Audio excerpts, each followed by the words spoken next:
இருக்கிறோம். இந்த நாளிலே கூட ஆதியாகம புத்தகம் 16வது அதிகாரம் 13வது வசனம். அப்பொழுது அவள், என்னை காண்பவரை நானும் இவ்விடத்தில் கண்டேன் அல்லவா என்று சொல்லி தன்னோடு பேசின கர்த்தருக்கு, நீர் என்னை காண்கிற தேவன் என்று பெயரிட்டாள். ஆம் தேவஜனமே, ஆகார் பாருங்கள், அந்நிய தேசத்தால், புறஜாதியால் ஒரு அடிமை. அவள் தம் தேவனை பார்த்து சொல்லுகிறார், நீர் என்னை காண்கிற தேவன் என்று சொல்லி. அவருடைய சொந்த பிள்ளைகளாய் இருக்கிற நாம் அவரை பார்த்து சொல்லுகிறோமா, அப்பா நீங்க என்னை காண்கிற தேவனப்பா, என் அந்தரங்கத்தை எப்பொழுதும் நோக்கி பார்த்து கொண்டிருக்கிற ஒரு பிதா என்று சொல்லி அவரை நாம் இதோ நமக்கு முன்பாக நிறுத்துகிறவர்களாய் நாம் இருக்கிறோமா? ஆம் தேவஜனமே, தேவனை ஆராதிக்கிற நாம் ஒன்று நிச்சயமாய் தெரிந்து கொள்ள வேண்டும்.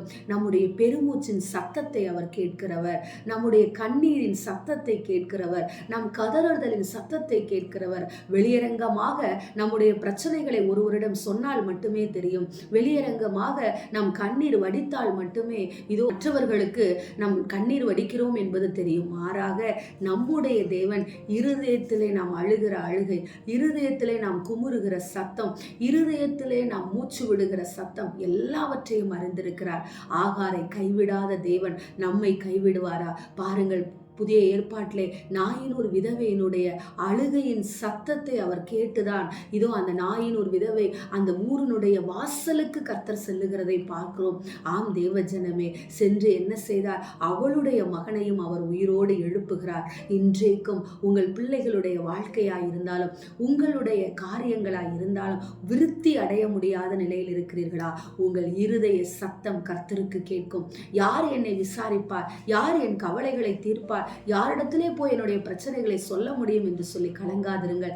இப்படி கேட்டுக்கொண்டிருக்கிற பொழுதே உங்கள் இருதயத்தின் அங்கலாய்ப்பை அறிந்த தேவனாகிய கர்த்தர் ஆகாருக்கு உதவி செய்தவர், நாயின் ஒரு விதவைக்கு உதவி செய்தவர், சகேயுவுக்கு உதவி செய்தவர், உங்களுக்கும் உதவி செய்வார். ஆமேன்.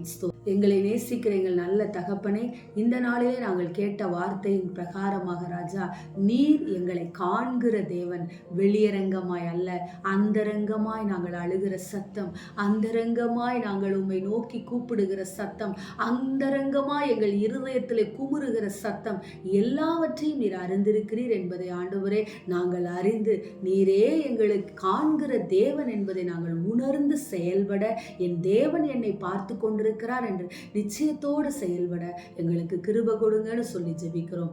இயேசுவின் நாமத்தில் நாங்கள் ஜெபிக்கிறோம் நல்ல பிதாவே. Amen. Praise the Lord. Hallelujah.